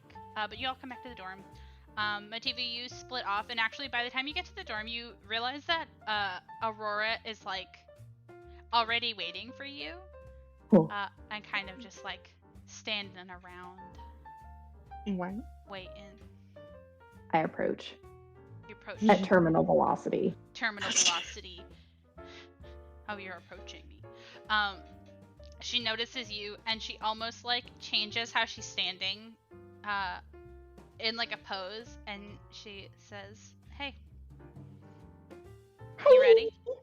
Yeah. She's gonna look around and she's gonna say, "Let's go." I don't really know if there's actually any empty rooms. Let's go outside. Nice. Yeah, so you guys go outside and find like a bench and start talking. She looks at you and she goes, "So, we're gonna start a band.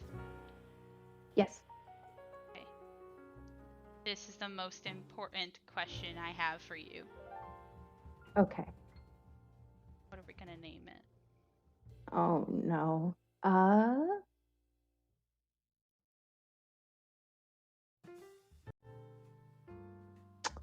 Hold on.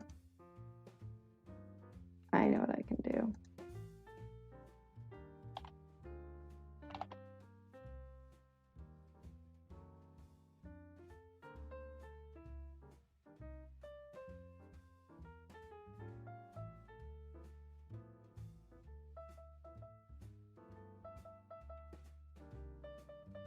Hold on.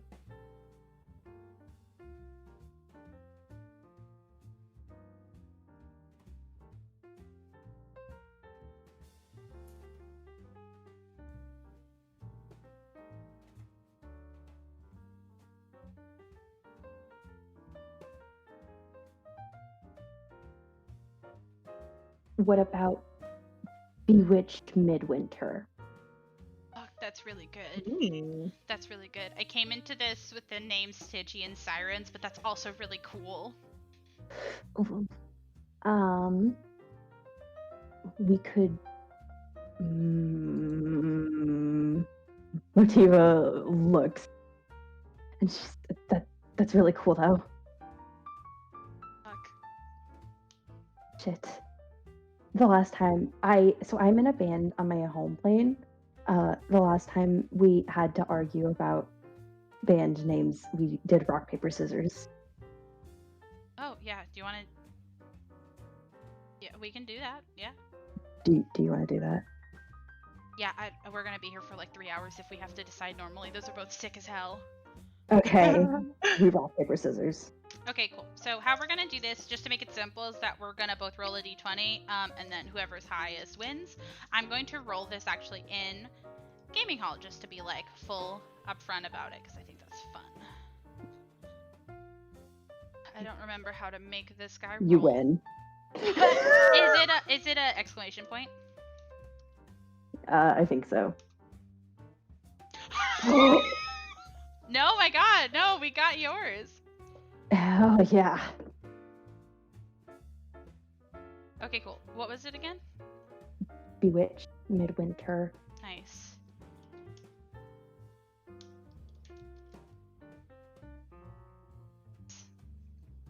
Okay.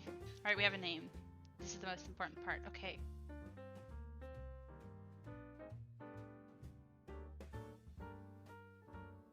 This pauses in character.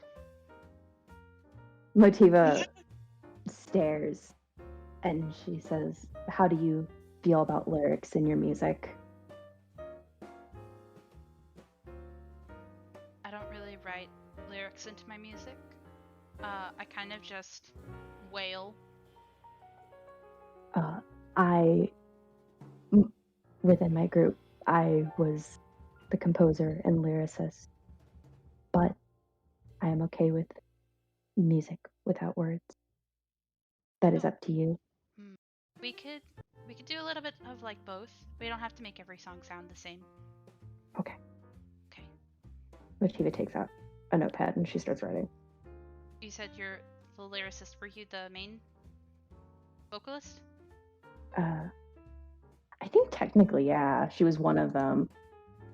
I think you were, yeah. I think you sung the melody, which would mean you were at the forefront, I think, because you had the high voice. Yeah, Motiva would say yes. Okay. You can keep that, and I can harmonize with you, and I can do back vocal. Okay. Yeah. It Okay. doesn't. We can. I think it'll be really cool if we both sing the same amount, just differently. I think it'll layer really cool. Oh, absolutely. What's your range? I go. See, this is when you realize I only know high ranges, but she would have a lower range. I want to say like a low alto. Okay. Okay. Okay. Motiva writes that down. Nice. I like the idea that this isn't even a jam session. You guys are just both really excited and like brainstorming stuff. Ye- This is gonna be really cool. This is going to be amazing, actually. Okay.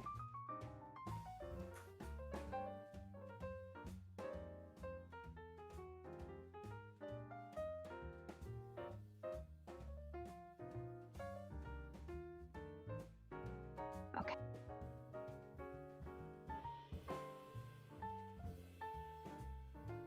How do you feel about growls? I don't have to do them, but I know how to do them. I can also do opera. I can do anything. I'll do anything you want. That's why are you so cool? Fuck yeah, all of it. Okay. You'll have to show me how to do it. I would love to show you how to do growls. Opera would take a bit of work, but I think you'd be able to definitely handle melodies at least. And I would definitely not mind layering with you. I think it would sound better.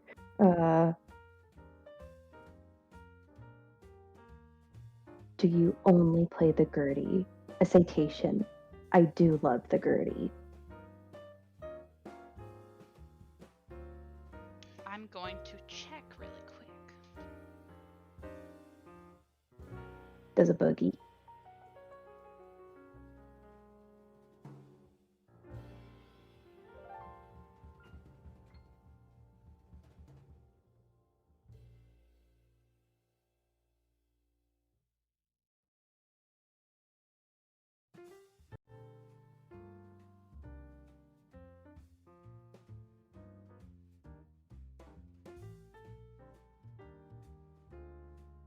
She does only play the Gertie.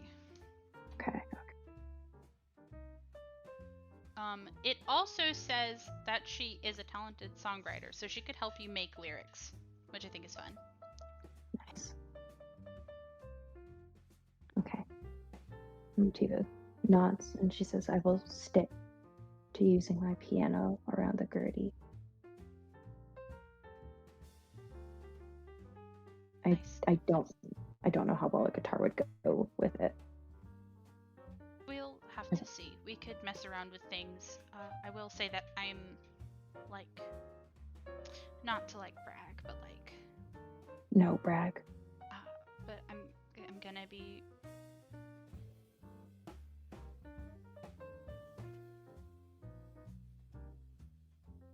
I'm gonna be joining like the show band as its only hurdy-gurdy user, so I think that says something Holy about shit. my skill.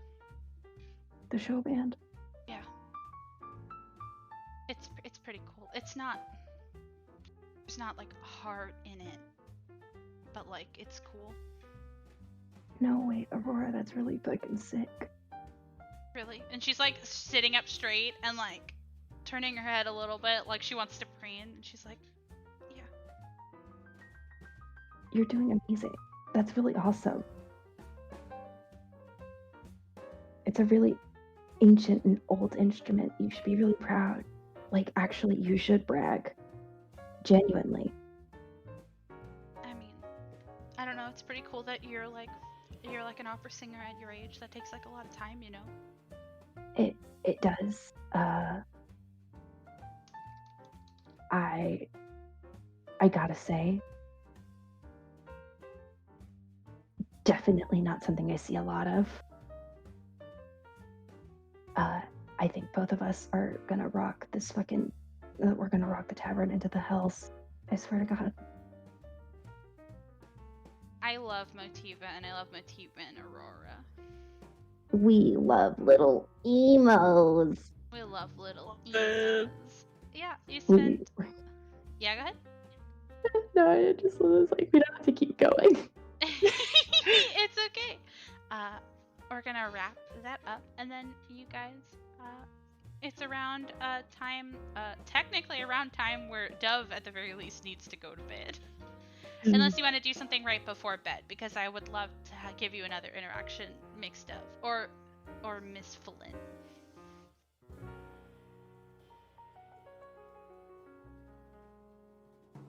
I can't think of anything off the top of my head. Okay. Ooh, excuse me. So just gonna go to bed. Okay. Snooze. You all go to bed. You have a pretty uneventful night. I will say something interesting for Miss Flynn that doesn't sleep.